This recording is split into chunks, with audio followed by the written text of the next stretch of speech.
بسم اللہ الرحمن الرحیم۔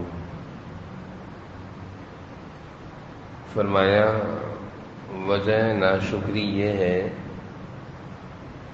کہ انسان مقصود کی طرف نظر کرتا ہے، موجود کی طرف نظر نہیں کرتا۔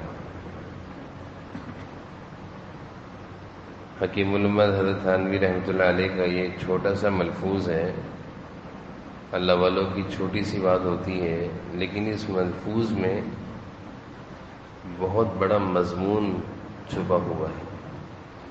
دیکھنے میں یہ مختصر سے الفاظ ہیں، لیکن زندگی کا ایک بہت قیمتی اصول، زندگی گزارنے کی بہت قیمتی ہدایات مل رہی ہیں۔ فرمایا کہ وجہ ناشکری یہ ہے کہ انسان مقصود کی طرف نظر کرتا ہے، موجود کی طرف نظر نہیں کرتا۔ آج ہم میں سے تقریباً اکثر کی طبیعت میں ناشکری بہت آ رہی ہے۔ اللہ کی نعمتوں کے ہوتے ہوئے ہم ناشکری اور ناقدری بہت کرتے ہیں۔ جناب نبی کریم صلی اللہ علیہ وسلم اللہ تعالیٰ سے دعا فرما رہے ہیں، اللہم انی اعوذ بک من زوال نعمتک، اے اللہ میں نعمتوں کے چھن جانے سے پناہ چاہتا ہوں۔ بڑی پیاری دعا ہے حدیث کی، اے اللہ میں نعمتوں کے چھن جانے سے پناہ چاہتا ہوں۔ اللہم انی اعوذ بک من زوال نعمتک۔ اور نعمتوں کے چھن جانے کا ایک بڑا سبب ناشکری ہے، نعمتوں کی ناشکری۔ ناشکری اور ناقدری چند چیزیں ایسی ہیں جن کو سمجھنا چاہیے۔ اللہ تعالیٰ نے ایک نعمت ہمیں دی بھی ہے، زندگی کی نعمت ہے، صحت کی نعمت ہے، عزت کی نعمت ہے، گھر ہے، بیوی بچے ہیں، بہن بھائی ہیں، والدین ہیں، یہ اللہ کی نعمت ہے۔ اب یہ اللہ تعالیٰ کی نعمت ہے، اس کی ناشکری کی صورت کیا ہے کہ انسان یہ کہے اس نعمت کے ہوتے ہوئے کہ میرے پاس تو کچھ بھی نہیں ہے، میرے پاس تو کچھ بھی نہیں ہے، میں تو ایسے ہی فقیر ہوں۔ یہ ناشکری ہے، اور ناشکری جب ہوتی ہے تو نعمت چھن جاتی ہے۔ جب نعمتوں کی کا شکر ہوتا ہے اور قدردانی ہوتی ہے تو اللہ تعالیٰ نعمتیں بڑھاتے ہیں، اضافہ کرتے ہیں۔ اور جب نعمتوں کی ناقدری اور ناشکری ہوتی ہے تو نعمتیں چھن جایا کرتی ہیں، چلی جاتی ہیں نعمتیں۔ اللہ تعالیٰ کی جو انعامات ہیں، جو احسانات ہیں، وہ انسان سے چلے جاتے ہیں۔ تو کبھی کبھی انسان یہ سمجھتا ہے کہ میرے اوپر میں جو آج مزے کی زندگی گزار رہا ہوں اور اتنی بڑی نوکری ہے، اتنا کاروبار ہے، میں اس کا اہل ہوں۔ کبھی کبھی یہ بھی ذہن میں خیال آتا ہے کہ میں اس کا اہل ہوں، مجھے ایسا ہونا چاہیے تھا، میرا کمال ہے۔ یہ بھی نعمتوں کی محرومی اور ناشکری ہے، اس سے بھی انسان محروم ہو جاتا ہے۔ بلکہ یہ بڑی وجہ ہے کہ انسان جب یہ سوچے نا، حضرت کا ایک اور جگہ ہے ملفوظ کہ منعم حقیقی سے نظر ہٹ جائے۔ منعم حقیقی یعنی اللہ تعالیٰ کی ذات سے نظر ہٹ گئی اور اپنے اوپر نظر آ گئی کہ میں کچھ ہوں، میرے اندر کوئی صلاحیت ہے، کمال ہے، جبھی تو میں اتنی بڑی دکان چلا رہا ہوں، اتنا بڑا ادارہ چلا رہا ہوں، اتنی بڑی فیکٹری چلا رہا ہوں، اتنے پیسے کما رہا ہوں، میں کچھ ہوں۔ یہ اللہ تعالیٰ پر سے اس کی نظر ہٹی، اپنے اوپر نظر آ گئی، خطرے میں آ گیا، خسارے میں آ گیا، نقصان میں آ گیا۔ اب یہ نعمتوں سے محروم ہونا شروع ہو جائے گا۔ اللہم انی اعوذ بک من زوال نعمتک، اے اللہ میں پناہ چاہتا ہوں نعمتوں کے چھن جانے سے۔ تو یہ نعمتوں کے چھن جانے کے اسباب ہیں، ناشکری بھی ایک بڑا سبب ہے۔ حضرت نے یہاں پہ ایک بات یہ فرمائی کہ ناشکری انسان کیوں کرتا ہے، ناشکری انسان کیوں کرتا ہے، ناقدری کیوں کرتا ہے؟ اس کی وجہ یہ ہے کہ مقصود کی طرف نظر ہے کہ مجھے یہ مل جائے، یہ مل جائے، یہ مل جائے، اور موجود کی طرف نظر نہیں کہ جو میرے پاس ہے یہ بھی تو ہے، یہ بھی تو ہے، یہ بھی تو ہے۔ اس پر سے نظر ہٹ گئی۔ اتنی پیاری بات ہے آج ہمارا یہی حال ہے. اب میں سے اکثر کا یہ حال ہے کہ جو اللہ کی دی ہوئی نعمتیں ہیں ان پر ہماری نظر نہیں ہے، اور جو ہمارے پاس ہے نہیں، ہمارے مقدر میں نہیں، ہماری قسمت میں نہیں، اللہ کو معلوم ہے ہمارے حق میں بہتر ہے یا نہیں ہے. یہ تو اللہ کو معلوم ہے. انسان تو چاہتا ہے سب کچھ مجھے مل جائے، لیکن یہ تو اللہ کو پتہ ہے کیا چیز ہمارے حق میں بہتر ہے، کیا بہتر نہیں ہے. تو جو چیز ہمارے پاس نہیں ہے اس پر نظر جائے گی، میرے پاس یہ نہیں ہے، میرے پاس یہ نہیں ہے. ہم کسی سے بات بھی کریں گے نا یہی کہیں گے کہ میرے پاس یہ نہیں ہے، میرے پاس یہ نہیں ہے، لیکن جو ہے اس کا ذکر نہیں کرتے کہ یہ بھی میرے پاس ہے الحمدللہ، یہ بھی ہے میرے پاس ہے. میں نے ہر دفعہ ایک واقعہ سناتا ہوں. حضرت مفتی شفیع صاحب رحمۃ اللہ علیہ کے جو استاذ کا واقعہ میں نے پہلے بھی سنا ہے. کیونکہ وہ استاذ کی طبیعت معلوم کرنے کے لیے گئے تو حضرت مولانا مفتی اصغر علی صاحب دیوبندی رحمہ اللہ، بہت بڑے اللہ والے تھے، بیمار ہو گئے تھے. مفتی شفیع صاحب رحمۃ اللہ علیہ نے کہا چلو آج اپنے استاذ کی طبیعت معلوم کرنے چلتے ہیں، بخار ہے. جب ان کی طبیعت معلوم کرنے گئے تو مفتی صاحب نے جا کر کہا کہ ہم جا کر بیٹھے، اور ہم نے کہا کہ استاد جی سنا ہے کہ آپ کی طبیعت خراب ہے، آپ بیمار ہیں، آپ بیمار ہیں. تو فرمایا کہ ہم یہ بات کہہ کر خاموش ہوئے. حضرت نے بیماری کا تذکرہ تو کیا نہیں، کہا کہ بس اللہ تعالیٰ کا شکر ہے میری آنکھیں صحیح ہیں، میرے پاؤں صحیح ہیں، میرے ہاتھ صحیح ہیں الحمدللہ، پیٹ میں کوئی تکلیف نہیں ہے، پاؤں میں کوئی تکلیف نہیں، بس یہ تھوڑا سا بخار آیا. یعنی آخر میں بیماری کا تذکرہ کیا. یہ تھے اللہ والے.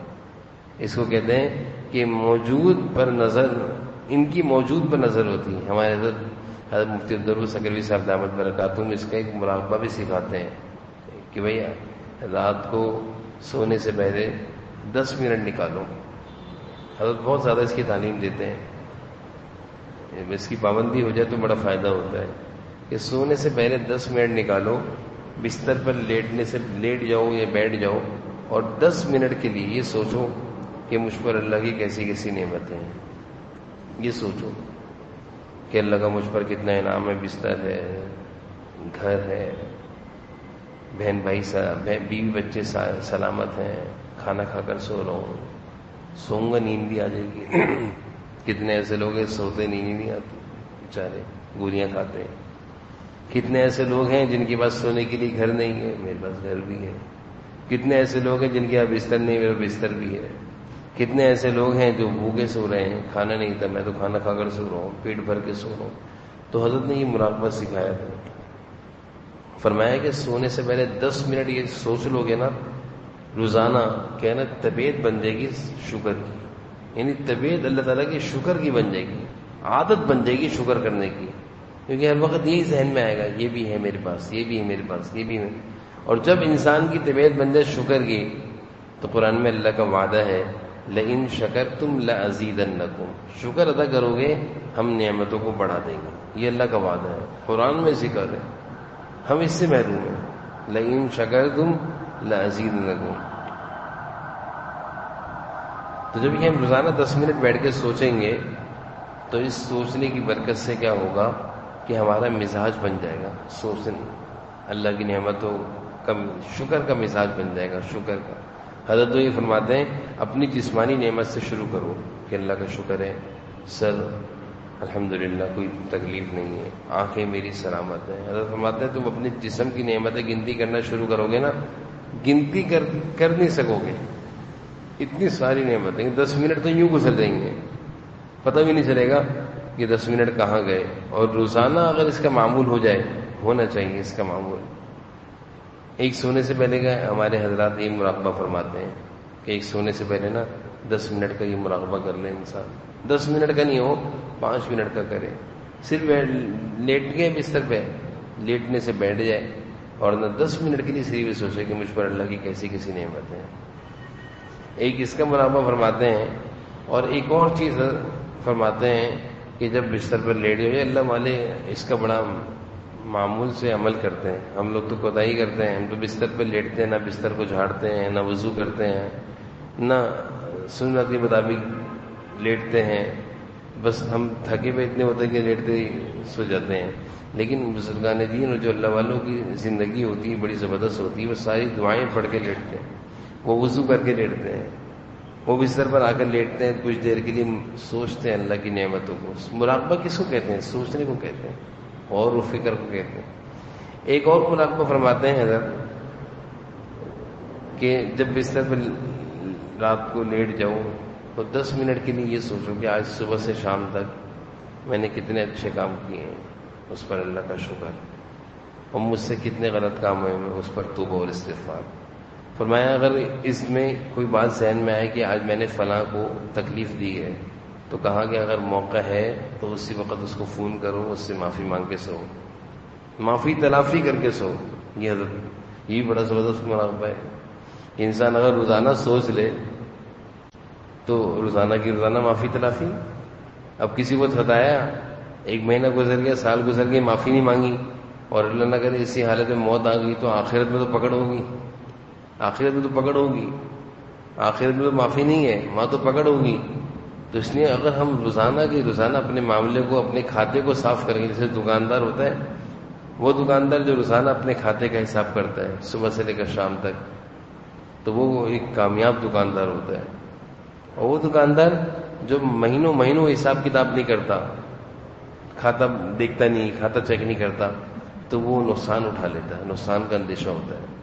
اس لیے اگر ہماری زندگی میں روزانہ یہ مراقبہ ہوگا، صبح سے شام تک کی زندگی کا ہم سوچ رہے ہیں کہ میں نے آج صبح کس کس کو ستایا ہے، کس سے میرے سے کس کو تکلیف پہنچی ہے، میں نے کس سے بدتمیزی سے بات کری ہے، میں نے اللہ کی کون کون سی نافرمانی کری، آج صبح کی نماز میری رہ گئی، استغفر اللہ، آج مجھ سے یہ گناہ ہو گیا تھا، میں نے جھوٹ بولا تھا، استغفر اللہ، آج مجھ سے بد نظری ہو گئی تھی، میں راستے میں جا رہا تھا، میں نے خواتین کی طرف نظر اٹھا کر دیکھ لیا، بد نظری، استغفر اللہ، اللہ مجھے معاف کر دے، آج مجھ سے یہ کوتاہی ہو گئی. تو یہ جیسے جیسے گناہ ذہن میں آتے رہیں، فوراً استغفار، اللہ معاف کر دیں. اتنا بہترین عمل ہے یہ. اگر ہم اس کی عادت بنا لیں کہ رات کو سونے سے پہلے یہ مراقبہ بھی کر کے سوئیں، نیند بھی زبردست آئے گی، بلکہ نیند اطمینان والی آئے گی کہ اللہ کا شکر ہے میں معافی تلافی کر کے سو رہا ہوں. زندگی کی کچھ پتہ نہیں ہے، لیکن بڑی بہترین چیز ہے، اس کے اچھے اثرات ہوتے ہیں اپنا معاملہ صاف کر کے. تو ہمارے حضرت، میں نے شکر کا مراقبہ بتایا تھا کہ ہمارے حضرت فرماتے ہیں کہ رات کو سونے سے پہلے چند منٹ کے لیے مراقبہ کرو، سوچو کہ اللہ کے مجھ پر کتنے انعامات ہیں، کتنے احسانات ہیں. تو اس سے شکر کا مزاج بن جائے گا، شکر کی طبیعت بن جائے گی، ناشکری اور ناقدری سے ہم بچ جائیں گے. آج ہمارا حال یہی ہے کہ ہم ناشکرے اور ناقدرے بہت ہو گئے ہیں. نعمتیں ہوں گی ان کو ضائع کریں گے. نعمتوں کے چھن جانے کا ایک سبب نعمتوں کو ضائع کرنا ہے، نعمتوں سے محرومی کا ایک سبب نعمتوں کی ناقدری ہے، اس کو ضائع کرنا ہے. یہ بھی بہت بڑی وجہ ہے کہ اللہ کا دیا ہوا گھر میں سب کچھ ہے، لیکن اللہ تعالیٰ معاف فرمائے، گھر میں کچرے کے ڈبوں میں کھانے کی چیزیں جا رہی ہوتی ہیں، کھانے کی چیزیں.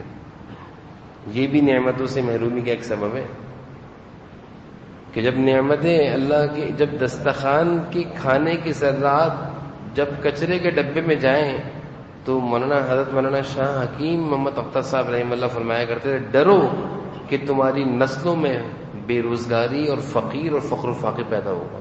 حضرت فرمایا کرتے تھے، اس میں اتنے بڑے اللہ والے. حضرت کا معمول تھا، حضرت مولانا شاہ حکیم محمد اختر صاحب رحمۃ اللہ علیہ، اللہ والے جو ہوتے ہیں بڑے عجیب ہوتے ہیں. وہ دودھ پیا کرتے تھے کپ میں، تو ہم لوگوں کی عادت کیا ہوتی ہے، ہم آخر میں تھوڑا سا چھوڑ دیتے ہیں، ہماری تو یہ عادت ہے. اللہ والے کیا کرتے ہیں، اس دودھ حضرت اس کو انگلی سے چاٹتے تھے. کسی نے حضرت سے کہا، حضرت آپ دودھ تو پی لیا، آخری قطرہ آپ انگلی سے چاٹ رہے ہیں، اس کو اس طرح لیں. کہہ رہے ہیں بھائی یہ دودھ اللہ کی نعمت ہے، اس کا ایک ایک قطرہ اللہ کی نعمت ہے. کتنی محنتوں سے یہ دودھ ہم تک پہنچا ہے، کتنے لوگوں نے اس دودھ کو پہنچانے میں ہم پر محنت کی ہے، جو بھینس وغیرہ پالنا رکھنا سب کام. کہا کہ یہ دودھ کا ایک قطرہ بھی اللہ کی نعمت ہے، اگر میں نے اس طرح چھوڑ دیا تو یہ چائے، یہ کپ کہاں جائے گا، نالی میں دھلے گا، نالی میں دودھ کا قطرہ جائے گا. پھر حضرت فرمایا کرتے تھے کہ سن لو کہ جن لوگوں نے اللہ کی نعمتوں کی ناقدریاں کی ہیں، ان کی اولادوں اور نسلوں میں فقیر پیدا ہوئے ہیں، فقیر، بھیک مانگتے ہوئے دیکھا. حضرت ہمارے ان کی اولادوں کو بھیک مانگتے ہوئے دیکھا. بھیک مانگنا کیا ہے؟ اللہ کی نعمت کی ناقدری. اس میں بڑے خطرے کی بات ہے. ہمارے گھروں میں اس کا بہت اللہ تعالیٰ معاف فرمائے تربیت نہیں ہے نا ہمارے گھروں میں. نہ خواتین کی تربیت ہے، نہ بچوں کی تربیت ہے. نہ بچوں کو کھانے کا ڈھنگ آتا ہے، نہ ہم نے سکھایا ہے، نہ ہم سکھاتے ہیں. نہ خواتین کو کھانے کا ڈھنگ پتہ ہے. خواتین گھر کے کام کریں گی، پلیٹ میں سالن ہوگا، سارا سالن ایک ساتھ جمع کریں گی، ایک تھیلی میں بھریں گی، کچرے کے ڈبے میں پھینک دیں گی. کتنی بری بات ہے، کھانے کی چیز کچرے کے ڈبے میں. کتنی خطرے کی بات ہے. جب اللہ کی نعمتوں کی ناقدری ہوتی ہے تو اللہ تعالیٰ رزق اٹھا لیتے ہیں. اللہ رزق اٹھا لیتے ہیں. یہ پکی ٹکی بات ہے. کئی بزرگوں سے سنا ہے کہ جس گھر میں اللہ کی نعمتوں کی ناقدری ہوگی وہاں سے رزق اٹھ جاتا ہے، اٹھ جاتا ہے، چلا جاتا ہے. اور جہاں پہ رزق کی قدر ہوتی ہے، قدر چن چن کے کھا لینا. ایسے تھوڑی جناب نبی کریم صلی اللہ علیہ وسلم نے اپنے صحابہ کی تعلیم کی تھی کہ دسترخوان پر گری ہوئی چیز کو اٹھا کر کھاؤ. یہ سنت ہے. کیوں صحابہ اس کا معمول آپ صلی اللہ علیہ وسلم نے ان کو سکھایا تھا کہ اللہ تعالیٰ اس گھر میں نعمتوں کو بہت اتارتے ہیں جہاں قدر ہوتی ہے، اور جہاں ناقدری ہے وہاں سے رزق چلا جاتا ہے، رزق چلا جاتا ہے. کتنی خطرے کی بات ہے. اس لیے ہمارے گھروں میں تعلیم ہی نہیں ہے، تربیت ہی نہیں ہے. نہ ہمارے بچوں کو پتہ سنت طریقہ کھانے کا کیا ہے. نہ ہم نے اپنے بچوں کو کبھی سکھایا بیٹا کھانے کے بعد پلیٹ صاف کرتے ہیں. آپ صلی اللہ علیہ وسلم کی پلیٹ حضرت عائشہ رضی اللہ عنہ فرماتی تھی کہ 10 پلیٹیں رکھ دو، میں اپنے محبوب کی پلیٹ پہچان لوں گی. جس برتن میں میرے محبوب نے کھانا کھایا ہوگا میں اس برتن کو پہچان لوں گی. کیوں؟ کیونکہ حضور صلی اللہ علیہ وسلم برتن کو اتنا صاف کرتے تھے کہ دور سے پہچانا جاتا تھا. ہم لوگ جب کھانا کھاتے ہیں ہمارے برتنوں کا کیا حال ہوتا ہے؟ کتنا رزق ہمارے ہاں ضائع ہوتا ہے، کتنا ضائع ہوتا ہے. ہم اس کے بہت سخت نقصانات اٹھا رہے ہیں. فقر و فاقہ اور بے روزگاری آج جو ہمارے معاشرے میں پھیل گئی ہے، فقر و فاقہ اور بے روزگاری، تو اس کی ایک وجہ یہ بھی ہے کہ کچرا کنڈیوں میں دیکھنے جا کر روٹیاں پڑی ہوئی ہوں گی. کچرا کنڈی میں جا کر دیکھ لیں سالن تھیلی میں پڑا ہوا ہوگا. یہ دیکھیں اس کی ایک بے روزگاری اور فقر فقہ کی ایک وجہ یہ بھی ہے. تو یہ بڑے خطرے کی بات ہے. اپنے گھر میں نا اس کی تربیت کرنی چاہیے. بیٹا نعمتوں کا شکر ادا کرو. اللہ کا شکر ہے اللہ کھلا رہے ہیں. نہیں تو کتنے ایسے لوگ ہیں بیچارے ہم سے زیادہ صلاحیت والے ہیں لیکن بھوکے ہیں. اور اللہ کا ہم پر کتنا فضل ہے کہ اللہ نے ہمیں اپنے فضل سے کتنا سارا عطا فرما دیا. تو یہ حضرت کا یہ ملفوظ بڑا زبردست ہے کہ موجودہ نعمتوں پر شکر ہو، نظر ہو کہ اللہ آپ کا بہت دیا ہوا ہے، بہت دیا ہوا ہے، اس کی قدر ہو. موجودہ نعمتوں پر شکر ہو، نظر ہو، قدر ہو، انشاءاللہ اللہ تعالیٰ اور دیں گے. اور کبھی بھی اپنے کو نا اللہ کی نعمتوں کا مستحق نہ سمجھیں کہ میں اس کا مستحق ہوں، میرا کوئی کمال ہے، میرے اندر صلاحیت ہے. بہت سارے لوگ کہتے ہیں نا میرا کمال ہے، میں نے اپنی محنت سے اتنا کمایا ہے. نہ کبھی بھی اپنے کو مستحق نہ سمجھیں، بلکہ ہمیشہ اللہ سے ڈرتے رہیں کہ اللہ آپ کا شکر ہے، میں کہاں اس قابل تھا، یہ تو آپ کھلا رہے اتنے اچھے اچھے کھانے. یہ میرے دسترخوان پہ جو اتنی ساری نعمتیں ہیں یہ آپ کی دی ہوئی ہیں. اس کی کیفیت پیدا کریں. ڈرتے رہیں کہ اللہ ایسا نہ ہو کہ مجھ سے یا میرے گھر والوں سے کوئی ایسی غلطی ہو جائے کہ جس سے میں دسترخوان کی نعمتوں سے محروم ہو جاؤں، محروم نہ ہو جاؤں. یہ ڈرتے رہیں، شکر ادا کرتے رہیں اور نعمتوں کی قدر کرتے رہیں کہ ضائع نہ ہو، بچ جائے کسی کو کھلا دیں، کسی کے منہ لگ جائے، کچرے میں نہ جائے، ضائع نہ ہو، پھینکے نہ. تو انشاءاللہ اس کی برکت سے اللہ تعالیٰ کی جو نعمتیں ہیں وہ رہیں گی. شکر ادا کرتے رہیں اور نعمتوں کا کبھی اپنے کو مستحق نہ سمجھیں بلکہ محتاج سمجھیں. اللہ میں محتاج ہوں، میں فقیر ہوں، تیری نعمتوں کا محتاج. اب صحت اللہ کی کتنی بڑی نعمت ہے. آج یہ ہمارے حضرت کے ایک متعلق ہیں، ہمارے حضرت کے متعلقین میں سے ہیں. ان کی اثر کے بعد میں گیا تو وہ فرمانے لگے کہ حضرت فرماتے ہیں اللہ والوں کی باتیں کہ بھائی یہ جسم ہے نا، جسم یہ اللہ کی امانت ہے، اس کی قدر کرو. تو مجھ سے کہنے لگے میں عصر کی نماز پڑھنے میں اتنی دور پیدل چل کے جاتا ہوں، مغرب کی نماز پڑھنے میں اتنی دور پیدل چل کے جاتا ہوں، عشاء کی نماز پڑھنے میں اتنی دور پیدل چل کے جاتا ہوں. پیدل وجہ کیا ہے بھائی؟ کہا کہ حضرت نے فرمایا یہ جسم تمہارا نہیں ہے، یہ اللہ کی امانت ہے، اللہ کا دیا ہوا ہے. وہ فرمایا کہ حضرت کہتے ہیں یہ کون سا طریقہ ہے، کھا رہے ہیں، بیٹھے میں پیٹ بڑھ گیا، اب بیماریاں لگ گئیں، اب جسم کو بیماریاں لگ گئیں، اب جسم بیمار پڑے ہوئے ہیں، یہ کیا ہے؟ یہ تو جسم کی نعمت کی قدر نہیں ہے بھائی۔ صرف یہ تھوڑی کہ روٹی کی قدر کرو، جسم بھی تو اللہ کی نعمت ہے، اس سے بڑی تو کوئی نعمت ہی نہیں ہے، صحت سے بڑھ کر کوئی نعمت نہیں ہے۔ صحت ہے، ہمارے والد صاحب فرمایا کرتے ہیں بھائی صحت ہے تو سارے مزے ہیں، صحت نہیں ہے تو کوئی مزہ نہیں ہے۔ وہ یہ ایک بات فرماتے ہیں، اکثر بیچارے بیمار ہیں تو اکثر یہ بات کہتے ہیں کہ بیٹا صحت ہے تو ساری بہاریں ہیں، صحت نہیں ہے کچھ بھی نہیں ہے۔ اور ہم سب سے زیادہ اپنی اسی نعمت کی ناقدری کرتے ہیں، سب سے زیادہ جسم کی نعمت کی ناقدری۔ تو یہ صحت اللہ کی بہت بڑی نعمت ہے، اس کی قدر کریں، اس کی حفاظت کریں، اللہ کی نعمتوں کی قدر کریں، اللہ کی نعمتوں کی حفاظت کریں، اللہ کی نعمتوں کا شکر ادا کریں۔ میں نے پہلے بھی عرض کیا تھا کہ صبح کی جو نماز ہے، چاش کی نماز، جو تقریباً 8:30 بجے سورج نکلنے کے 1 گھنٹے 1.5 گھنٹے بعد پڑھی جاتی ہے، اس نماز کے ذریعے جسم کی جو اللہ کی نعمت ہے، جسم کے جو اعضاء ہیں، پاؤں، جوڑ، ہاتھ پاؤں کے جوڑ، اس نماز کے ذریعے شکر ادا ہوتا ہے۔